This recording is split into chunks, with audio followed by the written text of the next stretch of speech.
What it do, family? It's your favorite Crew Excellence member, Justin Strickland, the host of the Ladder Podcast.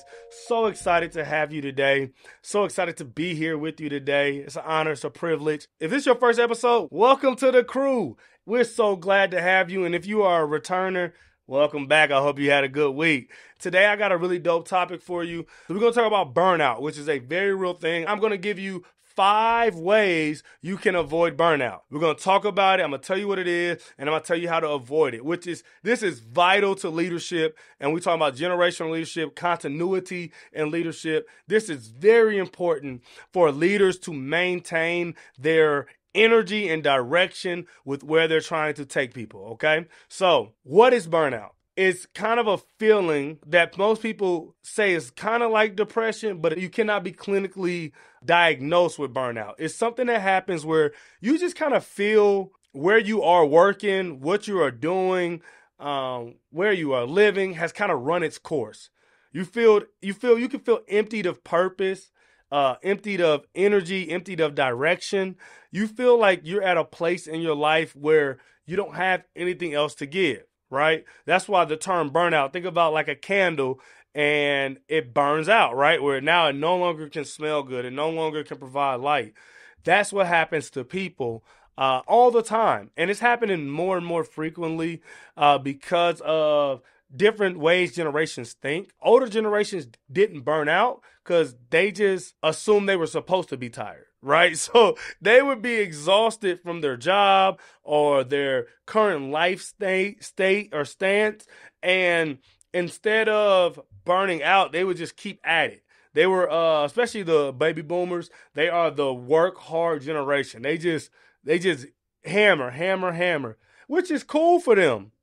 Those generations are gone, okay? So, and what I mean is that we'll probably get one of those again down the line, but millennials, Gen Z, Gen Alpha, like it's just we're very different in the sense that when we feel tired or something, we burn out, and we burn out, we check out, and then we get out, right? And so, how can you avoid that? Because this is why I want you to avoid it as a leader, because the people that you're leading need you.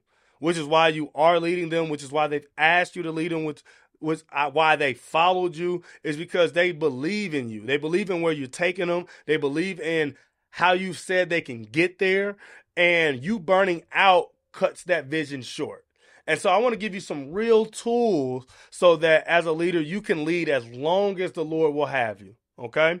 So, number 1, the first way you can avoid burnout is to take all your vacation. Well, what they going to do when I'm gone? I'm going to miss the project. And I got this to do. I got this to get done. I got email. Man, we got this. First quarter is busy. The fourth quarter, we got to close well. They got these blackout days. And, well, who going to take your vacation days? Okay? Because one thing that all millennials have understood and Gen Z is putting on billboard is these companies will figure out a way to survive without you.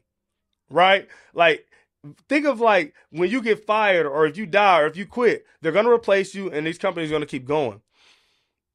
Take vacation. Even if you are the company, right? Even my entrepreneurs, my solopreneurs out there, everything is about you, right? So why wouldn't you build vacation into your business, into your company? We realize, right? Vacation is important because we are not just workers. And what I mean by that is God created us to work, yes, but he also created us to enjoy family, to enjoy time, to create memories, right? To explore the world and the earth and cultures and food and all these different things. And when we don't take vacation and we don't set aside time to not work, right? Even if your vacation isn't a travel where you go see the world, even though that's what me and my wife like to do. I can't wait. I've been in the country way too long. I cannot wait to get this passport stamped, right? But even if it's just, I don't got to go to work for a week, right? And I can do whatever I want. If that's sleep, if that's go to the movies, if that's hang out with my kids or my spouse, if that's go see my people, if that's just not work, right? We need to be reminded that we are created for more than work. And when you are reminded about that, it can give you a refreshed and a reset for the work that you do. And so that's why I love these. And I love these companies that are offering unlimited vacation right now. And I was reading this article, and he was saying they had flipped from they were doing unlimited vacation, and then they stopped and they switched to doing like mandatory 2 weeks or 3 weeks vacation or something like that. And the reason they had switched is when they had unlimited vacation, it was almost like everybody was scared to take vacation. I didn't work there, by the way, because I would have unlimited. I no longer work Fridays. You know what I'm saying? Like, you're crazy. What you mean? So, but basically, the company had offered unlimited vacation because they understood how valuable it was. Yet the employees did not take value in it. Right? Everybody was scared of missing deadlines or being behind on projects or missing emails or missing out. The fear of missing out, FOMO, right, kept employees from taking advantage of unlimited vacation. And it's not that they wouldn't take enough vacation. They weren't taking any. Like, it was unlimited vacation, and employees at the end of the year had 0 hours of vacation put in. And so the ideal that we are supposed to work and work and work and work is just not a real one. And you got to remember, the work week was completely made up by someone who wanted us to work. Right? Like Henry Ford came up with the 5-day work week. He came up with it so that factories could produce maximum value for his business. Right? The work week literally was created for one company, and everybody else just copied it. We have to take vacation because we are human. Okay? And so as leaders, you can get so caught up in your ability to affect the bottom line, to push change, and to really impact projects and people that you forget you are a people. All right. You are a people, leaders. And so you have to take time to reset and refresh and re-energize so you can be the best people or the best person you can be. All right. So rule number 1, take vacation. All right. Rule number 2, ways you can avoid burnout. Create boundaries. See, this is really interesting for me, right? And I want to be honest. My background is in ministry. And so there's not a lot of boundaries when you do missionary urban ministry. And for all my people out there doing that, hey, shout out to y'all. I love y'all. I respect y'all. I'm praying for y'all, right? Because boundaries can be really hard to enforce when you're doing life on life, and that's what you get paid for. And it's so interesting as I've come out of that world to hear people be like, I get off at 3, I'll respond tomorrow. Like that ideal was foreign to me because I never got off work, right? Kids was at the house. Those are kids I'm discipling. Those are kids I'm pouring into. Someone needs someone on the weekends. You go pick them up. You take them somewhere. I'm going to games or events or concerts. We doing things on Sunday. Like it was my entire life. There was no boundaries. And so as I gotten older and wiser, I've learned that those things are amazing. I think life on life discipleship is amazing. It's how you're supposed to do it. But when it comes to work and life, we have to create some boundaries so that we can turn work off. And I will say as I've done that, I have been a lot more free and not as heavy all the time because I'm not always in work mode. And that's a beautiful thing. And that can help you create some longevity because you're able to take work off. And that's something that leaders may struggle with because we're always thinking about how we can help people. We're always thinking about how we can improve a company or how we can make more money or how we can change someone's life, that it seems almost wrong to turn that off, right? It seems like we're cheating someone if we turn that off. But the reality is if we don't turn it off consistently with boundaries, eventually it's going to turn off permanently, right? And that's what burnout is. And so one way to avoid burnout is create boundaries, whatever that looks like for you. It might be, hey, I don't put my work email on my phone. That's mine. I don't have my work email on my phone. I can check it if I need to, but it don't come through on my mail app, okay? It might be, I got a work phone and a personal phone. After 5, I turn my work phone off. I put it in a drawer, right? That might be your boundary. Whatever that looks like, set them in a way that's healthy for you, right? Set them in a way that allows you to be your best at work and outside of work, because both places need your absolute excellence. That's why you're in the crew, right? Is we're trying to be excellent at all facets of life, and so creating boundaries can help that. Because sometimes it's opposite. Sometimes you need to keep some stuff from your personal life out of your job. Okay, sometimes that's a boundary where hey, if you family, I can't work with you because you know how we get, right? Or whatever that might be. But be creating boundaries, be intentional creating boundaries, and then hold true to those boundaries. Okay. Number 3, continue learning. I think a lot of times people get caught up in burnout because they are stagnant in what they know, and they don't have any desire, any motivation to add skills, to add knowledge. If you're constantly learning, what will happen is, even if you're doing the same job, you can do it in new ways.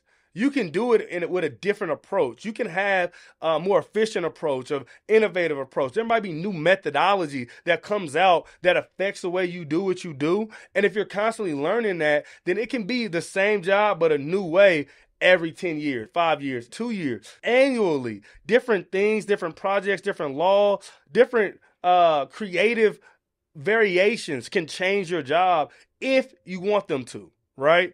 If you seek those things out. And what that can allow you to do is to view what you're doing with fresh eyes, which keeps you energized, which keeps you passionate. Because a lot of times we burn out because we no longer are challenged. We no longer are stretched. We no longer are feeling creative. We're feeling stymied or stifled because we keep doing the same thing over and over. Well, if you're continuously learning, you'll be able to see the same thing, but do something different about it, right? To have the same problem, but come up with new solutions is a way to keep you from burning out. Also, skill stacking and learning new things is a way for you to change how you attack this problem from a different position or different place in the organization.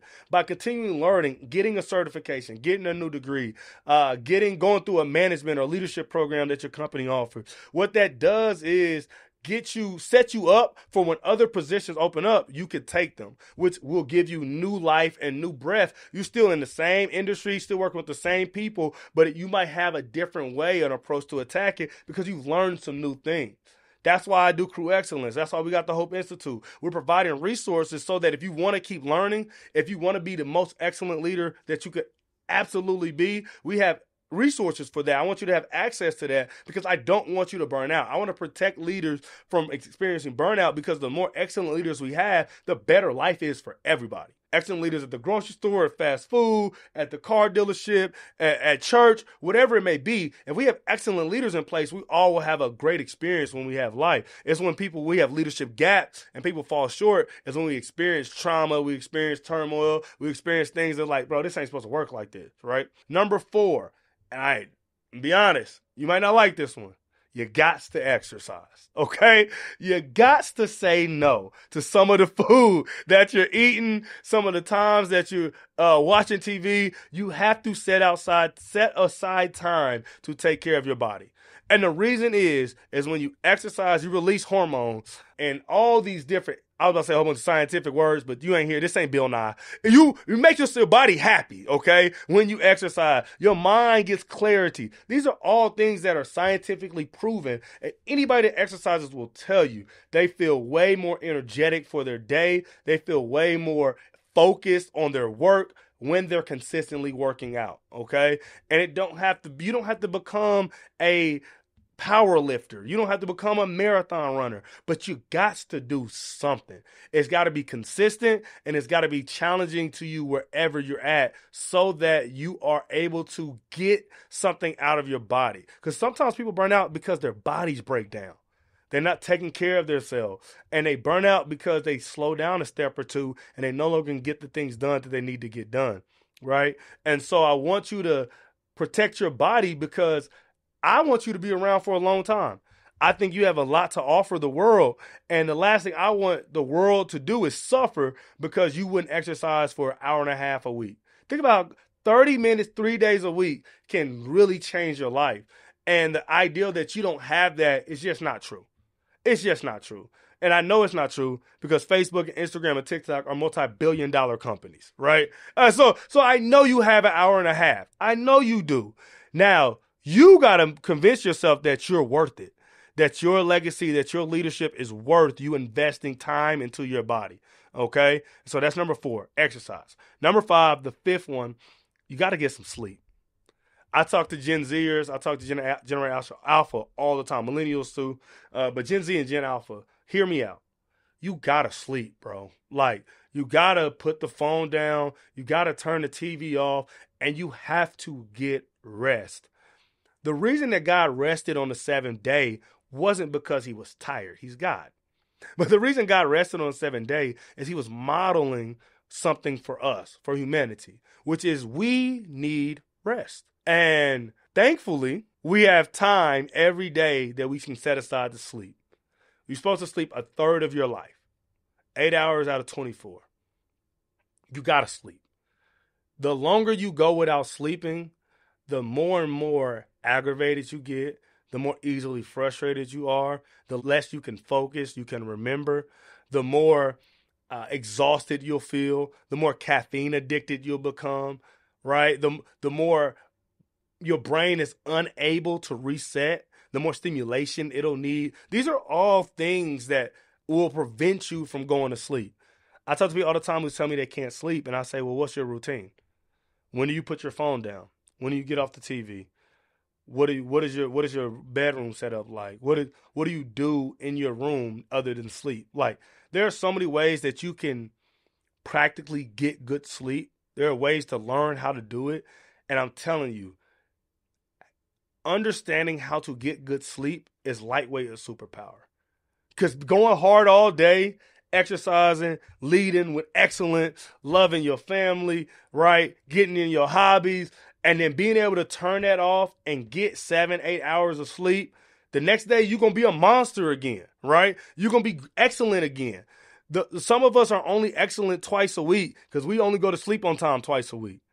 And other days, we dragging, and we tell our coworkers, hey, don't talk to me before I get my coffee, right? We know that, y'all know that's not normal, right? Like, the idea that you are not a person that someone can communicate with before you have caffeine.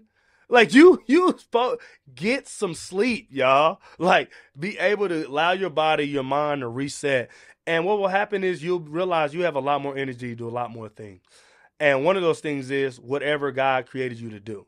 And that's why I am doing this episode, really, is I'm tired of leaders, of people being burnt out. And they weren't doing anything but what God told them to do. But they haven't done these things. They haven't created boundaries. They haven't gotten rest. They don't exercise. They don't take vacation. They do not learn more. They stop learning. And they burn out. And I be sad because it's like, no, you got a lot to offer. Like, you got so much to offer the world. You got so much to offer these people. And because you haven't done the things necessary to prolong that influence, it's ending prematurely. And so I hope that you all learned something today. I'm going to go over the 5 real quick before I close out, because I really want you all to have the best possible experiences as you're leading people and as you're growing in your leadership. And if you burn out, that can't happen, okay? And so the 5 things that you can do to avoid burnout is, 1, take your vacation. 2, create healthy boundaries. 3, you got to continue learning. 4, some kind of exercise routine. And 5, you got to get some sleep, okay? Those are the 5 ways you can avoid burnout. Crew Excellence, I'm here for y'all. That's the only reason. I'm tired today. I've had a long day. I pulled up because I'm like, I got to give the people what they want, okay? Because I'm a man of the people. I live for the people. I die for the people, okay? And so I hope you all got something from this episode. It's Justin Strickland, your favorite Crew Excellence member. You can ask your dad when you see him because he's going to tell you the truth. And it's an honor. It's a privilege. I can't wait to see y'all next week. Hey, drop a comment. Which one of those do you need to do today so that you can prevent burnout? And I love y'all, man. Peace.